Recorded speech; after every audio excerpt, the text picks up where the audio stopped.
ত্রয়োদশ জাতীয় সংসদ নির্বাচন শেষে বিএনপি সরকার গঠন করেছে। সরকারি বিভিন্ন কার্যকলাপ নিয়ে দলটি ব্যস্ত সময় পার করছে, কিন্তু দলের একাধিক নেতাকর্মীর ভবিষ্যৎ নিয়ে খুব একটা কেউ কথা বলছেন না। দলীয় সিদ্ধান্ত অমান্য করে স্বতন্ত্র প্রার্থী হিসেবে নির্বাচন করে জয় পেয়েছেন বিএনপির 7 নেতা। বহিষ্কারের খড়গ মাথায় নিয়ে তারা ভোটের মাঠে নেমেছিলেন এবং শেষ পর্যন্ত সংসদে জায়গা করে নিয়েছেন। এখন প্রশ্ন একটাই, এই 7 জন কি আবার ঘরে ফিরতে পারবেন, নাকি দলীয় শৃঙ্খলার প্রশ্নে কঠোর অবস্থানেই থাকবে বিএনপি?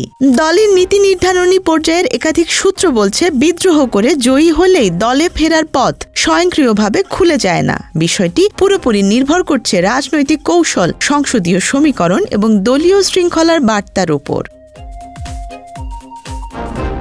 বিএনপির বিদ্রোহী প্রার্থী ছিল ৭৮ আসনে। এর মধ্যে ২১টি আসনে জিতেছেন জামায়াতে ইসলামীর নেতৃত্বাধীন ১১ দলীয় নির্বাচনী ঐক্যের প্রার্থীরা, আর বিএনপির বিদ্রোহী প্রার্থীরা জয়ী হয়েছেন ৭টি আসনে। সব মিলিয়ে ২৮টি আসনে জয় পরাজয়ে প্রভাব রেখেছেন বিএনপির বিদ্রোহী প্রার্থীরা। যেসব আসনে বিদ্রোহীদের কাছে বিএনপি বা দলটির সমর্থিত প্রার্থীরা হেরেছেন সেগুলো হল ময়মনসিংহ ১, দিনাজপুর ৫, কুমিল্লা ৭, কিশোরগঞ্জ ৫, টাঙ্গাইল ৩, চাঁদপুর ৪ ও ব্রাহ্মণবাড়িয়া ২।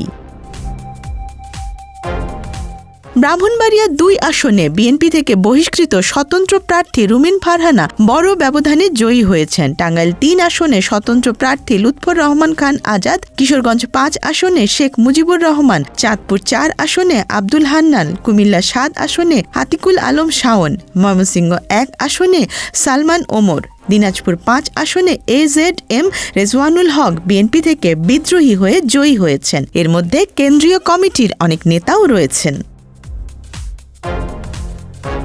বিদ্রোহী হিসেবে জয়ী ৭ জনের বেশিরভাগই ইতোমধ্যে দলে ফেরার আগ্রহ প্রকাশ করেছেন। কেউ কেউ প্রকাশ্যে জানিয়েছেন তারা আদর্শগতভাবেই বিএনপির সঙ্গেই আছেন এবং দল চাইলে ফিরে আসবেন। তবে বিএনপির স্থায়ী কমিটির সদস্য নজরুল ইসলাম খান স্পষ্ট ভাষায় বলেছেন, দলের বিরুদ্ধে অবস্থান নেওয়ায় তার বহিষ্কার করা হয়েছিল।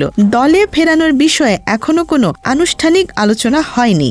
দলের একাধিক সূত্র বলছে, সাধারণত বহিষ্কৃত নেতারা প্রকাশ্যে ভুল স্বীকার করলে, দলীয় সিদ্ধান্ত মেনে চলার অঙ্গীকার করলে এবং কেন্দ্রীয় নেতৃত্ব সম্মত হলে পুনর্বহালের সুযোগ তৈরি হয়। তবে এবার পরিস্থিতি আলাদা। সংসদে সংখ্যার হিসাব, সরকার বিরোধী কৌশল, মাঠের সংগঠন সব বিবেচনায় রেখেই সিদ্ধান্ত হবে। একজন স্থায়ী কমিটির সদস্য নাম প্রকাশ না করার শর্তে বলেন, চেয়ারম্যান এবার দলীয় শৃঙ্খলার প্রশ্নে খুবই কঠোর। বিদ্রোহ করে নির্বাচনে যাওয়া সহজে ক্ষমা করা হবে এমন বার্তা দিতে চান না তিনি।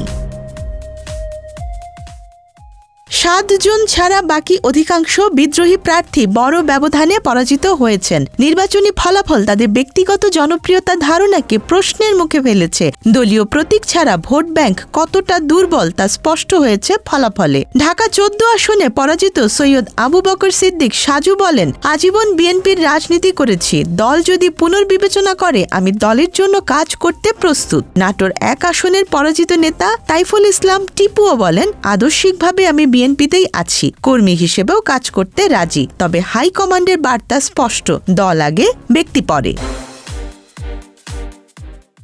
রাজনৈতিক পর্যবেক্ষকদের মতে সংসদে অবস্থান মজবুত করতে শেষ পর্যন্ত ৭ বিজয়ী এমপিকে বিএনপি কৌশলে কাছে টানতে পারে, কারণ বাস্তব রাজনীতিতে সংখ্যাই শেষ কথা। তবে যারা হেরেছেন তাদের ক্ষেত্রে দলের দরজা দ্রুত খুলবে এমন সম্ভাবনা আপাতত ক্ষীণ।